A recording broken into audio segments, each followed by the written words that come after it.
Aujourd'hui, je veux vous raconter 3 histoires de ma vie. Rien de plus. Ce n'est pas grand-chose. Juste 3 histoires. La première histoire parle de relier les points. J'ai abandonné Reed College après les 6 premiers mois, mais ensuite je suis resté de façon intermittente pendant environ 18 mois supplémentaires avant de quitter définitivement. Pourquoi ai-je abandonné pour de bon? Tout a commencé avant ma naissance. Ma mère biologique était une jeune étudiante diplômée, célibataire, et elle a décidé de me faire adopter. Elle tenait absolument à ce que je sois adopté par des diplômés de l'université. Tout était donc prêt pour que je sois adopté à la naissance par un avocat et sa femme. Sauf que, quand je suis né, ils ont décidé à la dernière minute qu'ils voulaient une fille. Alors mes parents, qui étaient sur une liste d'attente, ont reçu un appel au milieu de la nuit. « Nous avons un nouveau-né, un garçon. Est-ce que vous le voulez ?» Ils ont répondu « Bien sûr ». Ma mère biologique a ensuite découvert que ma mère adoptive n'était pas diplômée de l'université et que mon père n'avait jamais fini le lycée. Elle a refusé de signer les papiers d'adoption définitifs. Elle a changé d'avis quelques mois plus tard, quand mes parents ont promis que j'irais un jour à l'université. C'était le début de ma vie. 17 ans plus tard, je suis allé à l'université. Mais naïvement, j'ai choisi une université presque aussi chère que Stanford, et toutes les économies de mes parents, issus de la classe ouvrière, ont été dépensées dans mes frais de scolarité. Après 6 mois, je n'en voyais pas la valeur. Je n'avais aucune idée de ce que je voulais faire de ma vie, et je ne savais pas comment l'université m'aiderait à le découvrir. Et voilà que je dépensais toutes les économies que mes parents avaient mis de côté toute leur vie. J'ai donc décidé d'abandonner et de faire confiance au fait que tout irait bien. C'était assez effrayant à ce moment-là, mais avec le recul, c'était l'une des meilleures décisions que j'ai jamais prises. Au moment où j'ai arrêté, j'ai cessé de suivre les cours qui ne m'intéressaient pas et j'ai commencé à en suivre d'autres qui m'intriguaient. Ce n'était pas facile. Je n'avais pas de chambre à l'université, je dormais par terre dans les dortoirs de mes amis, je rendais des bouteilles de coca pour 500 afin de pouvoir manger et je marchais 11 km à travers la ville chaque semaine pour un bon repas servi au temple Hare Krishna. J'adorais ça. Beaucoup de choses que j'ai découvertes en suivant ma curiosité et mon intuition se sont révélées inestimables plus tard. Un exemple. À l'époque, Reed College offrait probablement le meilleur cours de calligraphie du pays. Chaque affiche sur le campus, chaque étiquette sur les tiroirs était magnifiquement calligraphiée à la main. Comme je n'avais pas de cours obligatoires, j'ai décidé de suivre ce cours de calligraphie. J'ai appris les polices avec et sans empattement, l'espacement variable entre différentes combinaisons de lettres et ce qui fait une belle typographie. C'était beau, subtil, historique, artistique, d'une manière que la science ne peut pas saisir. Et j'ai trouvé cela fascinant.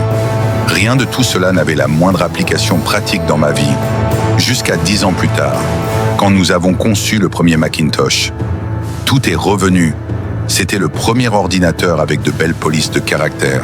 Si je n'avais pas suivi ce cours, le Mac n'aurait jamais eu ces différentes polices et cet espacement proportionnel. Et puisque Windows a copié le Mac, probablement aucun PC ne l'aurait eu non plus. Bien sûr, il était impossible de relier les points en avançant. Mais 10 ans plus tard, en regardant en arrière, c'était très clair. Je le répète, vous ne pouvez pas relier les points en regardant vers l'avenir. Vous ne pouvez les relier qu'en regardant en arrière. Vous devez donc croire que d'une manière ou d'une autre, ces points se relieront dans votre futur. Vous devez avoir confiance en quelque chose. Votre instinct, le destin, la vie, le karma, peu importe. Cette approche ne m'a jamais déçu et a fait toute la différence dans ma vie. Ma deuxième histoire est sur l'amour et la perte. J'ai eu de la chance. J'ai su très tôt ce que je voulais faire.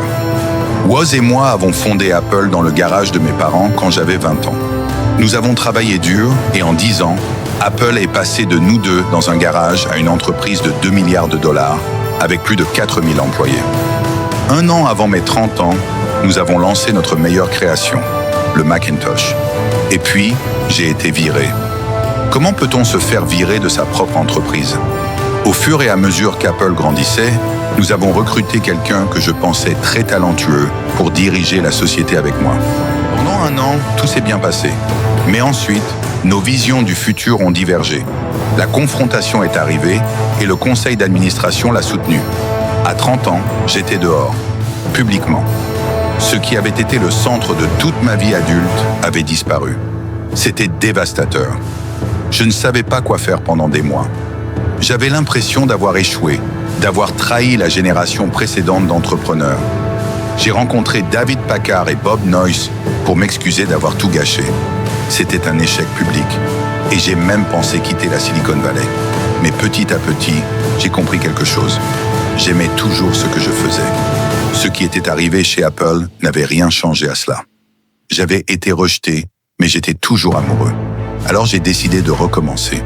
À ce moment-là, je ne le savais pas, mais être viré d'Apple était la meilleure chose qui pouvait m'arriver. Le poids du succès a été remplacé par la légèreté d'un nouveau départ. Cela m'a permis d'entrer dans l'une des périodes les plus créatives de ma vie. Pendant les 5 années suivantes, j'ai fondé Next, puis Pixar, et j'ai rencontré une femme merveilleuse qui allait devenir ma femme.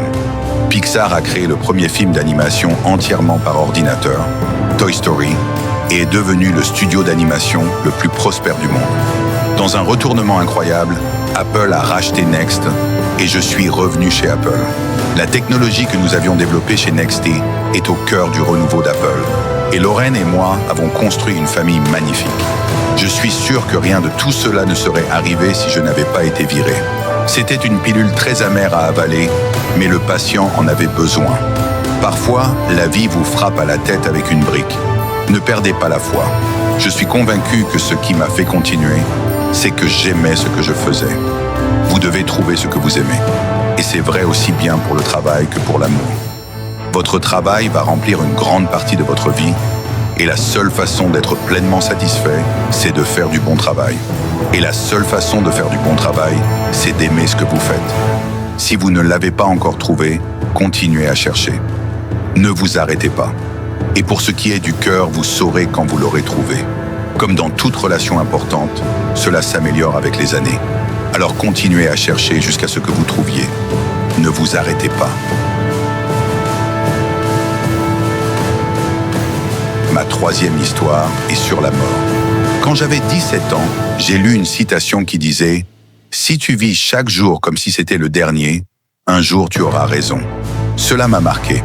Depuis 33 ans, chaque matin, je me regarde dans le miroir et je me demande « Si aujourd'hui était le dernier jour de ma vie, est-ce que je voudrais faire ce que je suis sur le point de faire ?» Quand la réponse est non trop souvent, je sais que je dois changer quelque chose. Se rappeler que je vais mourir un jour est l'outil le plus important que j'ai trouvé pour prendre les grandes décisions de ma vie. Parce que presque tout, toutes les attentes, la fierté, la peur de l'échec ou du ridicule, s'effacent face à la mort, laissant seulement ce qui compte vraiment. Se rappeler que vous allez mourir est la meilleure façon que je connaisse d'éviter de penser que vous avez quelque chose à perdre. Vous êtes déjà nu. Il n'y a aucune raison de ne pas suivre votre cœur. Personne ne veut mourir. Même ceux qui veulent aller au paradis ne veulent pas mourir pour y aller. Et pourtant, la mort est le destin que nous partageons tous. Personne n'y échappe. Et c'est ainsi que cela doit être. Car la mort est probablement la meilleure invention de la vie. C'est l'agent du changement. Elle élimine l'ancien pour laisser la place au nouveau. En ce moment, le nouveau, c'est vous. Mais un jour, pas si lointain, vous deviendrez progressivement les anciens et vous serez remplacés. Désolé d'être dramatique, mais c'est la vérité. Votre temps est limité, ne le gâchez donc pas à vivre la vie de quelqu'un d'autre. Ne vous laissez pas piéger par le dogme, vivre selon les pensées des autres. Ne laissez pas le bruit des opinions éteindre votre voix intérieure. Et surtout, ayez le courage de suivre votre cœur et votre intuition. Ils savent déjà ce que vous voulez vraiment devenir. Tout le reste est secondaire. Restez affamé, restez fou.